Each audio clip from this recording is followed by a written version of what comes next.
주가가 의심의 벽을 타고 오른다는 얘기를 참 많이 합니다. 지금도 상반기에 당장에 생각나는 것들을 보면은 너무 많아요. 정말 위기다, 위험하다, 뭐 이게 터지면 어떡하느냐라는 것들이 많은데, 사실 정말 걱정해야 될 거는 그런 모든 걱정이 사라질 때이고, 여전히 해결해야 될 과제들이 존재하는 상황에서는 기본적으로는 조금 긍정 평향을 가지는 것이 어떨까.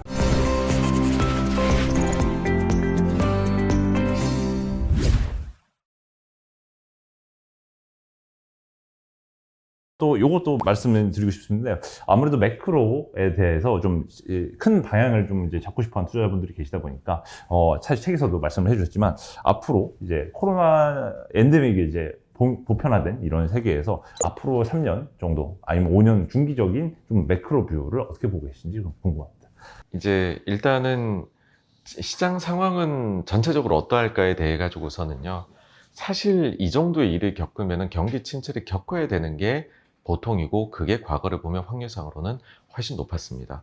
근데 지금은 예외적인 상황을 가고 있는 것이고요. 그 예외적인 상황이 가능하도록 해주는 거는 고용시장이 한 번도 경험해보지 못한 미국의 고용시장이다라는 점인 것 같아요. 그러니까 일할 사람이 너무나 부족했었기 때문에 지금도 일할 사람을 자꾸 뽑아야 되는 상황인 거죠, 미국 기업들이. 그러니까 과거 같으면 이 정도의 충격이 오게 되면 해고가 증가하고, 그러면은 이제 임금이 안 들어오니까는 소비가 감소하는 침체를 겪어야 되는데, 지금은 그러지가 않다라는 거죠.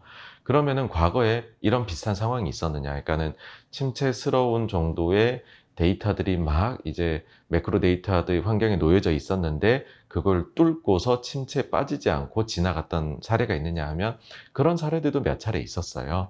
근데 그런 사례들의 공통점이다라고 하게 되면, 결국에는 이게 금리라는 게 그렇거든요. 긴축을 해 나가다가 아이고 더 못 버티겠다, 근데 좀 내리자 하다가 침체 가면 와르르 내리거든요. 근데 침체에 빠지지 않아 버리면 이러고서는 잠깐 내려갔다가 다시 이 정도 올라와서 꽤 높은 금리가 장기간 가게 되고, 그 다음에 자산 가격은 그걸 타고서, 근데 경제는 성장하고 있으니까 우상향을 해버리거든요. 그러니까 저는 과거 성공 사례들이 보여줬던, 만약 이제 침체에 빠지지 않는 식으로 지금 흘러간다라고 하면 그와 같은 모습이지 않을까라고 생각을 합니다. 그리고 사이클이 그러면은 과연 코로나 때 나온 것처럼 극명하게 나올까에 대해 가지고서는, 그거는 이제는 확률이 좀 낮지 않을까. 그러니까 요 사이클이란 건 결국 재고 사이클이거든요. 경기 사이클이라는 것도요, 한 40개월 주기의 재고 사이클, 이건 짧은 거고요. 10년 주기의 투자 사이클, 이제 그 설비 투자 사이클, 요런 게 있고, 그 다음에 아주 긴 거, 뭐 20년짜리도 있고 60년짜리도 있는데, 근데 보통 요 이제 40개월짜리, 10년짜리를 보게 되는데, 이거 자체가 실은 사이클을, 그러니까 예상이 자꾸 틀려야 돼요. 뭔가 너무 좋아질까 기대해야 되고, 너무 나빠질까 낙담을 해야 되는데, 근데 그거는 코로나로 인해서 좀 이번에 우리가 역대급으로 그 같은 심리 변화를 겪었던 게 아닐까. 그러니까 그보다는 사이클의 강도는 앞으로는 낮아지지 않을까 이고, 그렇게 되었을 경우에는 점점 더 이제 기업 본연으로 그게 더 중요한 영향을 이제 가게 되지 않을까라고 봅니다. 그러면 말씀하신 그 큰 사이클, 사실 최근 코로나 전후한 사이클은 어떻게 보면 재고순환 사이클이다 정도로 이제 정리해 주셨고, 이게 코로나 엔데믹이 점차 보편화될수록 이런 지금 시장이 겪는 이런 매크로한 변동은 점차 완화되고 사이클은 약화될 것이다, 이제 진폭이 줄어들 것이다 말씀을 주셨는데요. 그렇다면 뭔가 최근 사실 어떻게 보면 사람들이 전기차 그리고 AI에 열광을 하는 거는, 정말 대표님이 말씀하신 이 3년 이내의 단기 사이클이 아니라 정말 이건 10년짜리 큰 사이클이다, 인류 뭔가 진짜 사회에 큰 변화를 가져올 사이클이기 때문에 뭔가 투자하는 게 맞다, 이런 논리도 가끔 보이거든요. 네. 그러다 보니까 이런 설비 투자하는 게 결국 지금의 AI 데이터 센터라든지 전기차 충전 인프라에 대한, 아니면 뭐 신재생 에너지에 대한 인프라 투자가 될 텐데요. 이에 대한 좀 투자 아이디어는 어떻게 보고 계신지 궁금합니다. 그러니까는 그와 같은 장기 미래 성장성에 대해 가지고서는, 사실 그 부분에 대해 가지고서 투자자들 간에 이 같은 광범위한 동의가 없다라고 하면, 그들이 그 정도로 이렇게 각광을 받을 수는 없었을 거다라고 생각을 합니다. 그러니까는 그 정도로 밝은 미래를 보여주기 때문에 그런 것이다라는 거고요. 다만 이제 거기에 대해 가지고서도 뭐 우리가 항상 그렇거든요. 저희도 예전에 해보게 되면 어떤 바람이 불었을 때, 예를 들어서 저희는 이제 가치 투자 이런 쪽으로 많이 했던 운용사다 보니까, 가치 투자주에 대해 가지고서 처음엔 다 좋아하다가 나중에 또 그중에 선별적으로 좋아하세요. 또 옥석 가리기를 해보자 이렇게 하고 결국에는 그중에서는 또 살아남아서 엄청 잘 되는 것도 있고 기대에 부응하지 못하고 낙오되는 주식도 분명히 나오게 될 겁니다. 그러니까 뭐 예전에 이건 투자책 보시면 너무 일장에 나오는 거라 많이 보셨겠지만 처음에 자동차 보급되기 시작할 때 숫자가 몇 개였는지 아느냐 뭐 이런 얘기들 하잖아요. 그러니까 지금의 성장 산업도 그거하고 강도의 정도의 차이만 있지 똑같은 궤도를 가게 될 것이다. 이거 그렇기 때문에 더더욱이나 여러분들께서 성장 산업을 보실 때에는 이 성장 산업에서 진짜 경쟁 우위를 차지하고 잘 되기 위해서 필요한 게 뭐냐? 이 회사는 그거를 하고 있느냐? 그 점들에 대해 가지고서 난 이제 이거는 누구보다도 잘 알고 있다. 뭐 이제 여의도에서 최고다. 뭐 이러는 정도의 것들이 생기셔야지 사실은 할 수 있는 게 전 성장주 투자라고 생각을 하거든요. 네, 그래서 그런 점들이 투자의 그런 분야에 대해서 성패를 가르게 되지 않을까라고 봅니다. 네. 좋은 말씀 주셨습니다. 결국 기업에 대한 엄밀한 분석 능력, 그 능력의 범위를 갖춰야지 그 능력 범위 안에서 투자할 때 성공적인 결과를 맞이할 수 있다. 취지로 말씀 주신 것 같습니다. 사실 어떻게 보면 제가 책을 읽으면서 또 감명받았던 게 이 평소 이제 개인 투자자분들에게 일확천금 내지 마켓 타이밍을 노리기보다는 그래도 능력 범위를 넓혀가면서 감당 가능한 리스트를 기반으로 그래도 확률적으로 높은 그런 투자 행위를 반복하라 이렇게 조언을 주셨는데 사실 이제 한국에서는 최근 들어 뭐 하루 이틀 나온 얘기는 아니지만 만성적인 코리아 디스카운트 문제 사실 펀드 매니저로 활동하시면서 여러 번 경험하셨던 문제일 것 같은데 미국과 달리 이런 한국 주식에서 펀드 매니저까지 되돌아보시면서 주주 환원이랄까 이런 측면에서 이 양국 시장이 계속 차이가 지속된 이유가 어떤 것 때문이라고 보시나요? 네, 기본적으로 일단 법제화가 안 돼 있다라는 점이 제일 큰 것 같아요. 그러니까 한국의 경우에는 일반 주주가 보호받을 수 있는 법적인 장치가 거의 없다라고 보시면 될 것 같습니다. 그러니까 최근 들어와 가지고서는 그래도 좀 긍정적이기는 해요. 몇 가지들이 점점 법제화가 되어가는 과정을 가고는 있는데, 근데 이 점이 조금 뭐랄까요, 부족한 부분이다라고 하면 뭐가 있느냐 했었을 때에는 건건이에 대해서 가령 예를 들어서 저런 식으로 분할을 하는 것이 문제가 되네. 그러면 분할에 대해서 우리가 법을 만들어야 되겠어. 그게 아니라 포괄적으로 주주의 가치가 침해를 받게 되었을 때에는 거기에 대해서 무엇을 할 수 있어야 되고 그게 취소될 수도 있어야 되는구나라는 게 즉각적으로 될 수 있는 광범위하게 포괄적으로 나와야지 건건이 이미 그 건은 지나갔어요.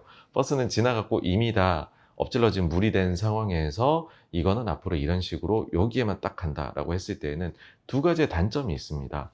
뭐냐 하면은 첫째는 그렇게 법제화가 된 거 있잖아요. 거기에서 분명히 또 우리는 쥐구멍을 찾아낼 수가 있어요. 그것만 보고 있어요.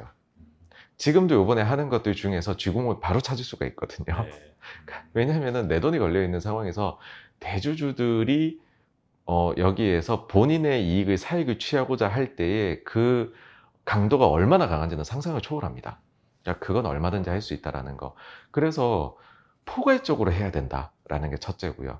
그 다음에 두 번째는 이게 일종의 면죄부를 주는 식이 되어버려요. 그러니까 뭐냐 하면은, 그래, 일반 주주들이 워낙에나 그거 가지고서 아우성을 치니까 이런 식으로 법제화를 시켰다. 기업 입장에서도 뭐, 예를 들어 재계에서도, 우리 이번에 그거 있으면 참 우리한테 힘든 건데, 어쨌든 좀 더 힘들어지는 건 맞거든요. 근데 우리도 양보해서 했는데, 근데도 아직까지 불만이야? 그 법이 나왔는데도 왜 너네는 불만을 가지고 있어? 이거든요. 근데 그게 아니라, 만족스럽게 못 나온 경우에는 당연히 불만을 표출할 수 있는데 이게 일종의 그래도 면피용으로 뭔가 나왔어라는 식으로 되거든요. 우리나라 항상 그래왔고 지금도 그게 계속 반복되고 있습니다. 그러니까 바뀌지가 않아요. 그러니까 그게 바뀌지 않는 한에는 미국보다 당연히 우리는 투자 환경에선 떨어질 수밖에 없거든요. 그러니까는 그거는 너무 당연한 부분이다.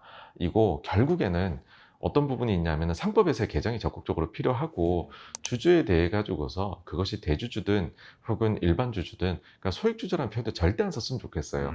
똑같이 주주지 똑같이 주인이지 그게 싫으면 상장 안 하면 되거든요.